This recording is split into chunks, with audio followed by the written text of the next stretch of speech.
Hey, what's up, you guys? Welcome back to another podcast. This is The Loud Show. We're going strong. We're making new episodes. And today we're talking about financial health. Isn't it the worst? Financial health, having to think about your finances just freaking sucks. It's really stressful. And today we're going to be looking at some tips from the most successful people in the world on how they've handled their finances when they weren't so successful and how it helped them to really gain financial independence, become financially wealthy, and to have more stability in their life. And of course, one thing I want to mention for me personally is that like having control over my finances has really been useful for my mental health also. So if you're an anxious person, having control over things in your life is the ultimate way to feel better, to feel like you're in control of whatever's happening, and really once in a while to be able to just sit back and say, I'm doing all right. Because even though finances aren't everything, they do contribute to a lot of our other anxieties in life and to a lot of our other, I don't want to say problems, but like things that we go through in life. The finances are a huge part of anything, like being alive, having a place to stay. You got to pay rent, you got to have food, you got to find transport so you can even go to your job if it's really far away. Like there's all these conveniences that come from having money, and so we always want to have a little bit more of that, or at least be in some way more stable with our finances, which is going to contribute to us feeling more stable as human beings, feeling like we're adulting. Especially for my millennials out there, I feel you so much because the job market is crazy. Jobs are crazy. Companies are really changing in the way that they're functioning because of this new generation of people like us that's going into them. And so money is this topic that we're kind of scared to talk about a little bit, that we may not feel super comfortable with. But I also love that there is an increasing number of people out there that are very open about how they're doing things. I personally love Graham Stephan on YouTube. He has two YouTube channels where he does shows about financial health and financial stability and what you should really do with your money and how to make money even if you're have $0. Like, what are ways that you can better yourself. So shout out to him. I've never interacted with him in my life, but I hope to one day, because I would really love to sit down and just chat about millennials and finances and why this changing landscape of how we view money is changing so quickly, and what we can do about it in order to keep calm and to stabilize our lives. And of course, a goal of any human being out there, increase wealth, no matter if it's just by having a lot of money or just having enough to feel comfortable. Really, money isn't the key to everything, but it is the tool that we need in order to get to our goals. No matter how bad that sounds, money is a tool that can help us achieve our goals much quicker. It can help us feel normal in society. I don't know. Maybe people disagree with that. Please let me know if you do disagree. Maybe you have this whole new philosophy, or listen to this podcast, another podcast where they're talking about how money really isn't the tool. I don't know. Just let me know what it is that you think. If you disagree with that, I'm very curious to find people that disagree with me, because it gives me a chance to open up my mind and learn more from them. And any learning that you can do is good learning, which is why today we're going to be learning from the world's most successful people when it comes to handling their finances. And you know what they say, learn from the best. That's a key way to do it. You don't want to learn from the worst, you want to learn from the best. And when we're talking finances, millionaires are the best because they've managed to accumulate wealth and to keep their wealth. I found a really interesting article that said that many people who become millionaires, like there was like a really high percentage, I want to say about 90% of people who become millionaires at one point in their life do not maintain that status. And so these tips that we're looking into today are from people that have managed to maintain their wealth rather than just keep it.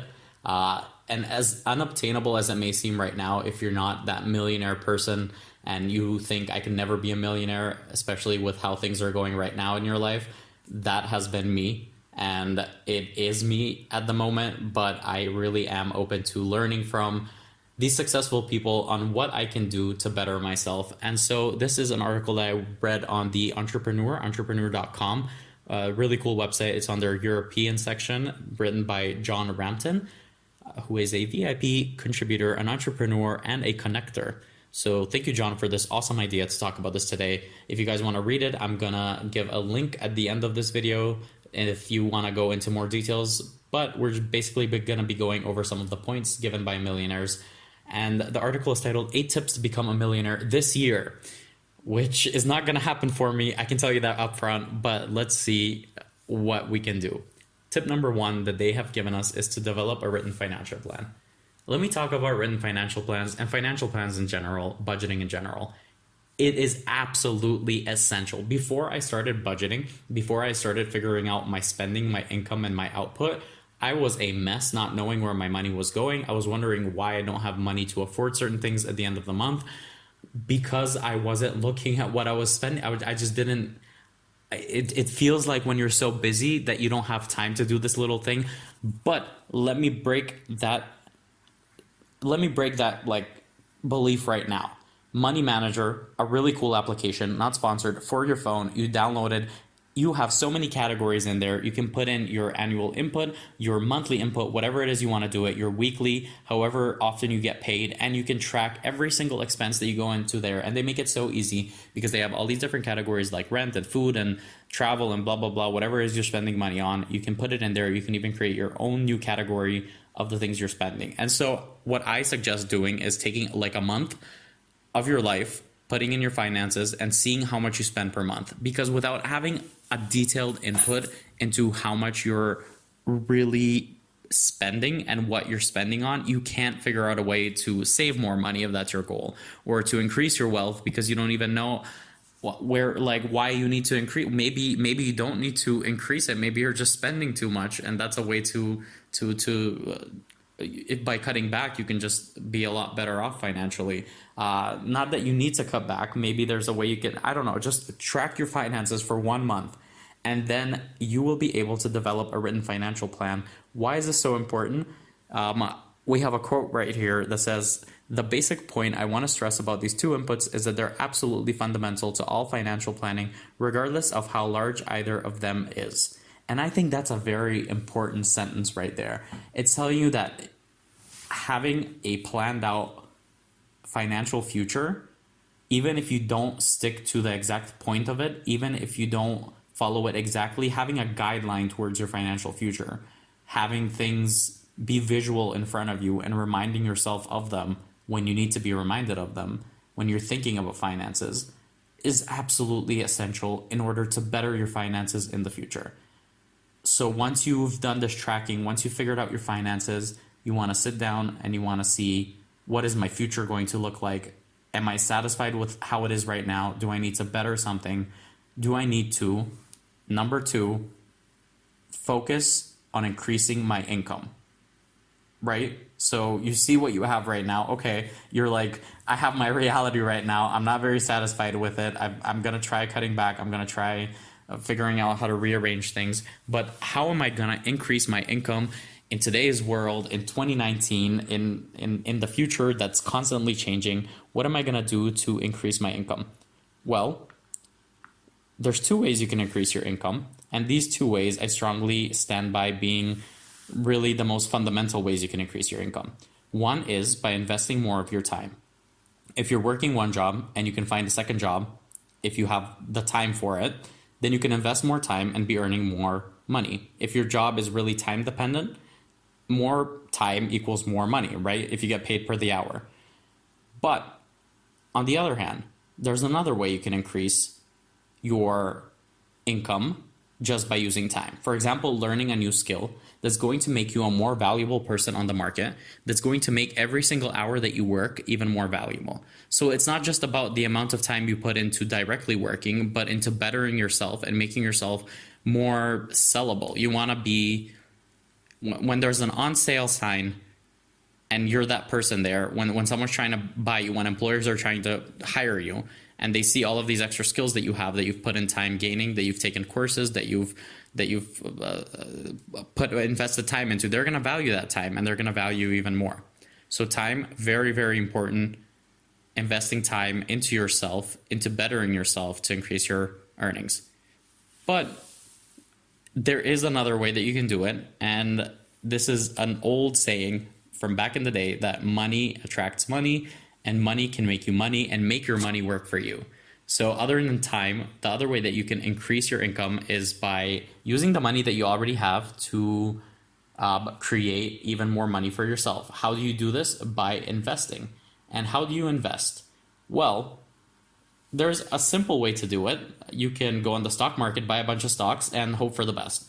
There's also a way that you can take your time and learn on investing, and you can invest smart and invest in more stable situations where you're not at a higher risk of losing all the money you're investing. There's also something you can do, which does take some money, but I find that one of the coolest ways to make money without doing anything, which is compounding your cash by putting your money either in a savings account or in some sort of collective where you get interest on every single year that your money stays in that account or in that like investment, and every single year there's a stable percentage that you'll get as an income to your investment. So if you put $100 and you have 7% annual earning on that $100 just by having it be used by the bank in a savings account or something like that, that means you have $7 every single year. And then if you reinvest those $7 plus some more money that you've made, then the next year that 7% is of course going to be worth more because it's out of a bigger amount of money. So I just used $100 as a simplified example. And this is something that Millionaires recommend because they said that any money that you have just cash lying around that you're not using, if it's not in any type of these savings account earning you money by just sitting there, by you not doing anything but letting other people use your money, borrow it, and then give you a percentage of that, then you're wasting your money. Money is going to depreciate. Money is going to be valued less because it's sitting in your pocket or in your checking account. If you have money in your saving account that's giving you a percentage every single year, you're doing something right. Okay, now to move a little bit away from this whole conversation and to go into another point mentioned by the millionaires. Really, really smart people telling us what to do, but also studies have shown that millionaires have multiple streams of income.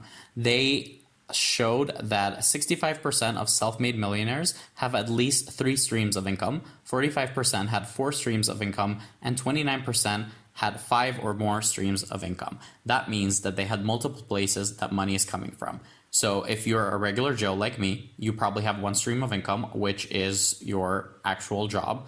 And it's hard and frustrating when I look at people telling me and I hear people telling me that I should have multiple streams of income, because I always ask, well, what am I supposed to do? What is this thing that I'm supposed to be doing to be making more money? It's really frustrating. Am I supposed to get a second job? Am I supposed to, of course, like investments are a way to have a stream of money. That also counts as 1 stream, like what we just talked about, putting your money in a bank and then getting money from it every single month, every single year, depending on how your money compounds or stuff like that.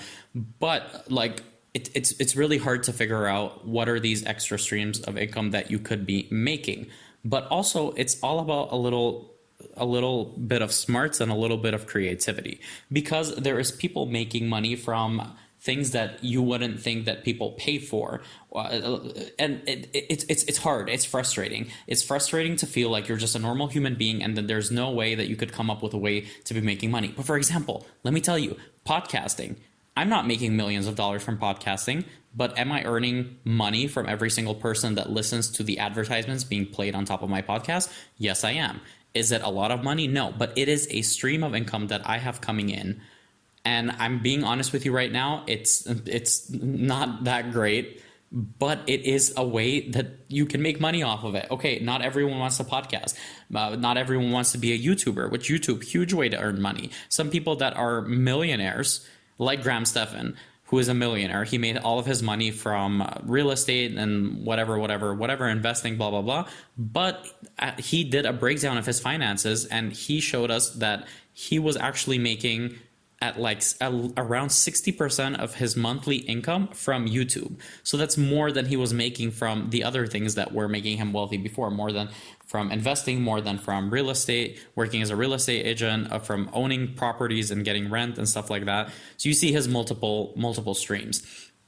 And I feel like the other frustration and lack of knowledge here comes from, or like not the lack of knowledge, but the other frustration here comes from thinking that you need to have a lot of money to be able to make some more money, which is what we see in traditional examples. People telling us that they own property and they get money every single time they have rent. But you don't actually need to have a lot of money to buy a property and then be making that money. It's just being smart with borrowing money, being smart with being able to pay it back, with understanding, first of all, the real estate market so that you can make sure that your investment is going to turn around.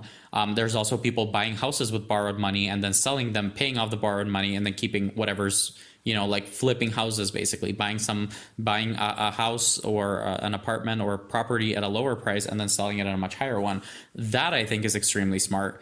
It does take a lot of courage to do it. It does take a lot of knowledge of the markets, but also if you're just out there trying to increase your wealth, why not spend that time that we were talking about earlier into learning about the real estate market, into asking a friend that's doing this, into watching YouTubers like Graham Stephan. I'm literally obsessed with all of his videos. They're very cool. You guys should check him out on YouTube. This is going to become a promotion for his channel, this whole podcast. But seriously, like, he gives a really great advice if you're just starting out and you want to get into real estate, if you want to get into these other streams of income that he's come up with, that he has for himself. So increasing your streams of income, very hard to imagine as a person who feels like all of their energy is being drained by just one job. But trust me when I say this, that it is absolutely possible to come up with ways to do things that you are knowledgeable about, or to gain knowledge about things and then use that to create another stream of income. Okay, let's talk about savings, because everything that I've talked about so far has been about increasing your income and tracking your income.